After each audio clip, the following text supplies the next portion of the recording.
уважаемые члены комиссии и коллеги, сегодня я хочу представить вам доклад на тему проектирования несимметричного односекционного монолитного 25-этажного жилого здания в городе Казани. Актуальность данной работы заключается в том, что в современном строительстве заметна тенденция на проектирование высотных несимметричных зданий. Связано это с тем, что функциональные и архитектурные требования вносят свои коррективы. Иногда невозможно расположить лестнично-лифтовые узлы симметрично относительно центра здания. Из-за этого уже при малых горизонтальных нагрузках, именно сейсмических и ветровых, возникает кручение несущих элементов здания и впоследствии хрупкого разрушения. Для достижения цели были выдвинуты задачи, которые вы можете видеть на экране. Сама же цель работы – провести анализ влияния кручения от ветровой нагрузки на несущие элементы жесткостей несимметричного здания. Объектом исследования являлось 25-этажное односекционное монолитное жилое здание в городе Казань высотой 75,9 метров во втором ветровом районе. Конструктивная схема – монолитный железобетонный равнослоевой каркас, который представляет собой систему плоских перекрытий толщиной 250 мм, опирающихся на пилоны и стены толщиной 300 мм. Стены лестничной клетки и лифтовых шахт образуют ядро жесткости.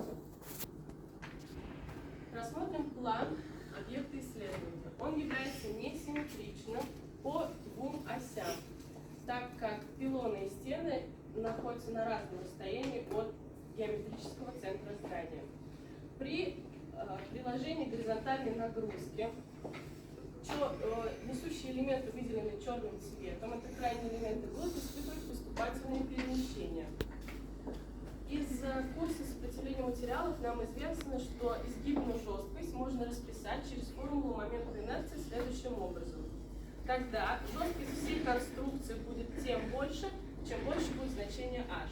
Отсюда напрашивается логичный вывод, что следует разносить от геометрического центра несущие элементы как можно дальше. Однако в этом случае при приложении горизонтальной нагрузки, которая собирается в центр здания, несущие крайние элементы будут испытывать еще и кручение, так как возникает эксцентриситет между приложением горизонтальной нагрузки и центром жесткости или центром кручения, называемым по-другому. То есть здание испытывает не только поступательные перемещения, но еще и кручение, а значит неучтенные моменты и вероятен как раз-таки хрупкое разрушение. Весь вопрос в том, где находится этот центр жесткости, каков этот эксцентриситет и насколько он влияет на разрушение здания. Профессор и доктор технических наук Павел Филаретович Дроздов уже задавался этими вопросами и предлагал расписывать координаты центра поворота, центра жесткостей через формулы, основываясь на том, что внешнюю нагрузку можно разложить по направлению y и z и крутящего момента относительно центра жесткостей. И как раз центр жесткости можно найти через эти формулы, так как внешняя нагрузка распределяется пропорционально между жесткостными элементами всего здания. Определение несимметричных конструкций уже выдвинуто в ряде стран. Например, в Китае предлагают горизонтальное перемещение или сдвиг между этажами вертикальных элементов высчитывать по вот этим двум формулам через горизонтальные деформации и угол горизонтального кручения конструкции. Что же сказано в нашем отечественном СП-20 нагрузки и воздействия? Основную ветровую нагрузку следует определять как сумму средней и пульсационной составляющей.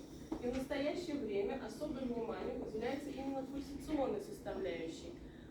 Предлагается сравнивать при расчетах первую и вторую частоты собственных колебаний с значениями предельной собственной частоты, оценивать форму собственных колебаний и только потом приступать к расчетам. Причем, если форма колебаний будет крутильной, значит конструкция не обладает жесткостью и следует либо перераспределять элементы жесткости в плане, чтобы уменьшать эксцентриситет, либо вводить дополнительные элементы жесткости. По проделанной работе можно сделать следующие выводы. В настоящее время СП-20 предлагает учитывать включение при проведении модального анализа через собственную частоту и формы собственных колебаний. Это, в принципе, правомочно при действии сейсмической нагрузки. Однако уже при статической средней нагрузке с явным эксцентриситетом уже возникает кручение, его тоже нужно учитывать.